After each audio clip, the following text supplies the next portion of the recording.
The following is a presentation of the Eagles Sports Network. We continue on the Domino's post-game report. I don't have anything.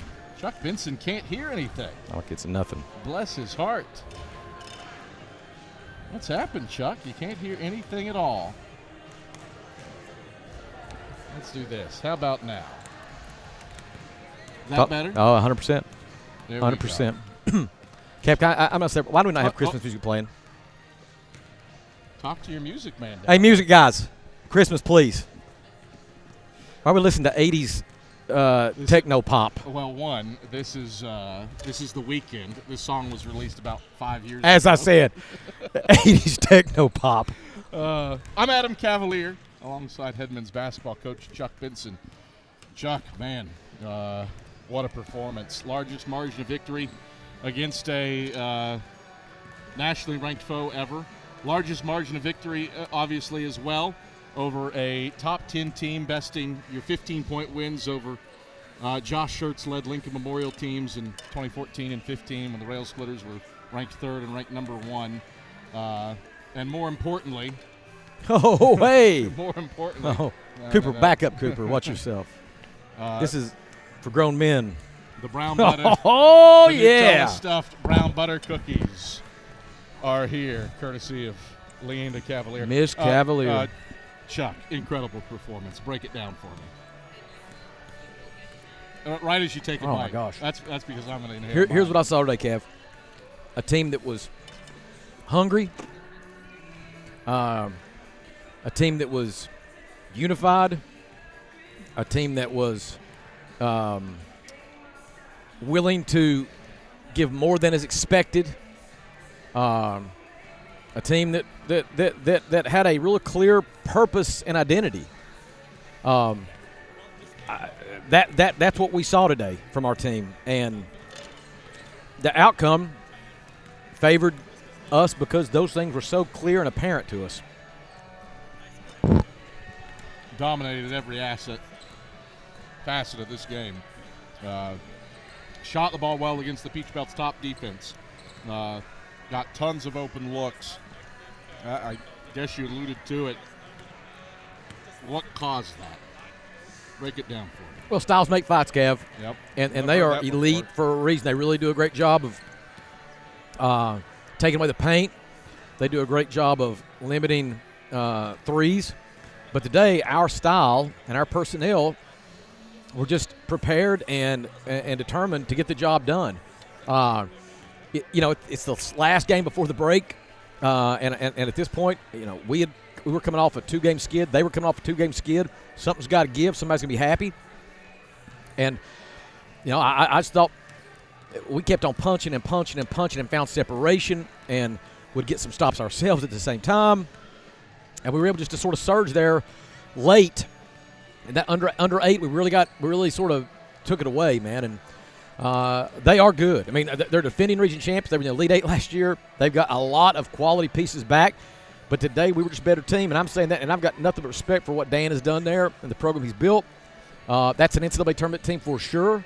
But today we were able to come up with the win, a big win, as you said, a top 10 win.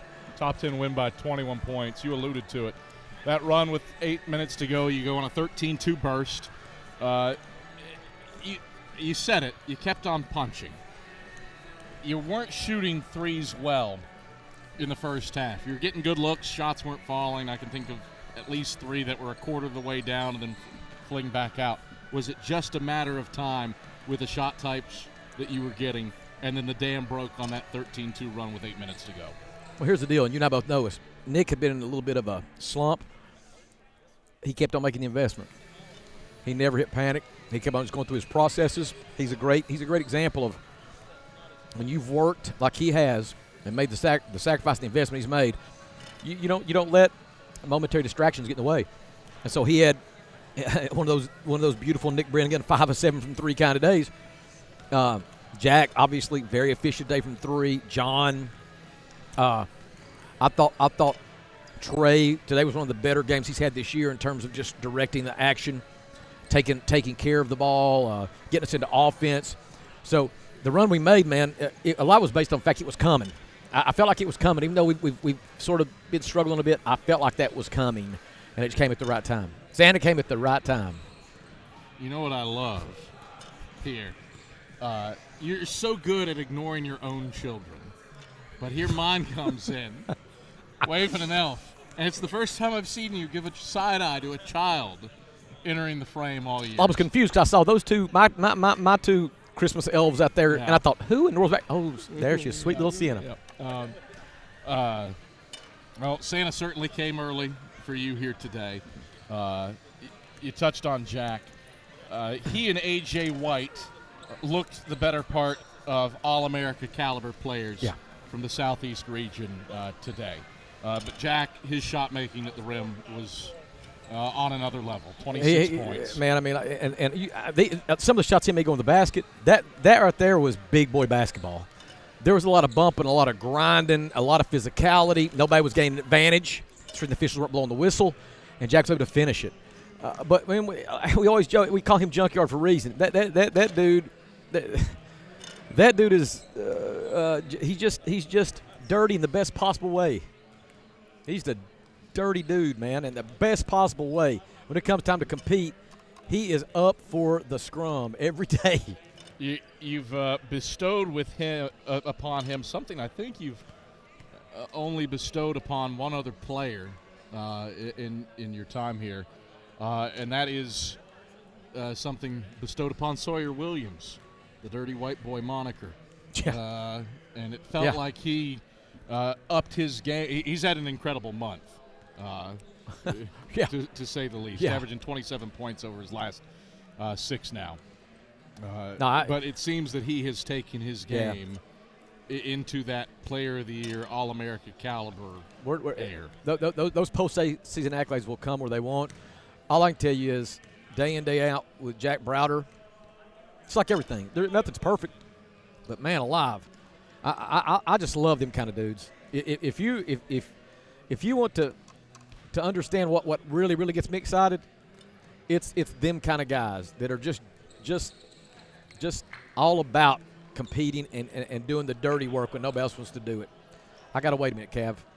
I've not told you what I'm really doing. I'm taking some of these with me on the trip, the 5-hour trip I've got to make here in the next 30 minutes to go to Christmas in my in-laws. So, well, I'll steal this is going to be a 17-minute interview to make you leave nice and tight, to make our replay operator Ian as angry as possible as he is to render it.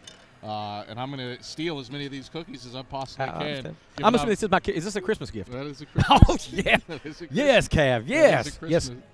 You know what? I'm not giving you thanks. I need to thank the real person here. That's Leanda. Miss Cavalier. 1, 2, 3, 4, 5. I've already taken 2. After I give my wife and 2 kids 1, it leaves me 4. So that's my cookie math. That's my personal cookie math right there. Well, until I steal 5 more from there. Defensively, you made the switch to the zone. Break down the decision to go back to that. Let me be clear. You and I had some discussions about this. We did. Nobody's more in tune with our team outside our staff than you. And you and I have talked about some of our defensive woes. I know the answer to these questions. Yeah.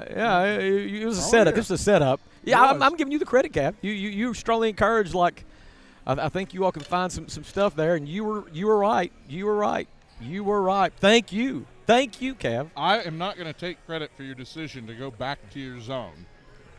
I just speak my mind in the offices, and what you do with that information is up to you. You were definitely the spark.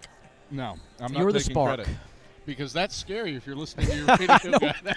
As I said, nobody. Well, first of all, you are the gold standard in this league for your job, but I will guarantee there's nobody that pays as close attention to the program as you do ours. And we've been on this road hundreds of times now, and so when I talk to you, I know I can take it to the bank for the most part. Well, I do listen to other people who are a lot smarter about basketball than me.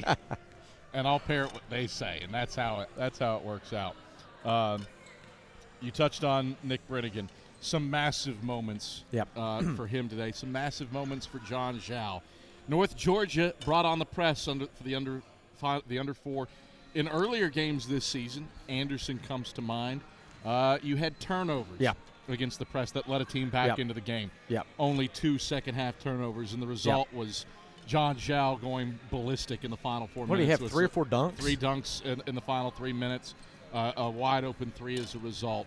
What can you say about, one, his ability to finish that off, but that's the byproduct of how. The decisions our guys made versus the full court pressure, and of course they were trying to playing from behind, trying to speed us up and turn us over, and we were able to – thanks, man. We were able to finish the job, and guys shared. 28 assisted on 8 turnovers. I'll take that every day. Our guys shared it. John just happened to be the recipient of the one that caught the ball last near the rim. And he does – I mean, obviously he's incredibly athletic. The alley-oop pass from Trey was next level, man. But they've been playing a lot together now for the last year and a half, and I'm not surprised. All right. This starts a streak of, we presume, 3 consecutive games against nationally ranked opposition. You break for the holidays, but then the Coker Cobras and the nation's highest scoring offense looms in Hartsville in 2025. You certainly achieved something here today. How do you keep it going with the Snakes and the Rail Splitters upcoming? We're all going to go home for about a week and relax, spend time with our family, and celebrate the season. And then we'll come back and have a little mini camp there as we prepare for the second semester. This is truly the halfway point. We've never got to the halfway point before Christmas, but we are 15 in with 15 to go. As you said, this 3-game stretch was going to be challenging. We got 3 top 25 programs, today a top 10 program. We're just going to relax a little bit. And honestly, I'm going to spend some time just enjoying my family, my kids, and we'll pick up basketball Thursday or so. Chuck, pleasure as always. Go enjoy you some Nutella-stuffed brown butter sea salt. Thank you to you and Ms. Cavalier. Cookies. All right, baby. All right. See ya. Congrats, Chuck. That is head men's basketball coach Chuck Benson. Domino's postgame report rolls on. We'll chat with our Food City player of the game after this on the Eagles Sports Network.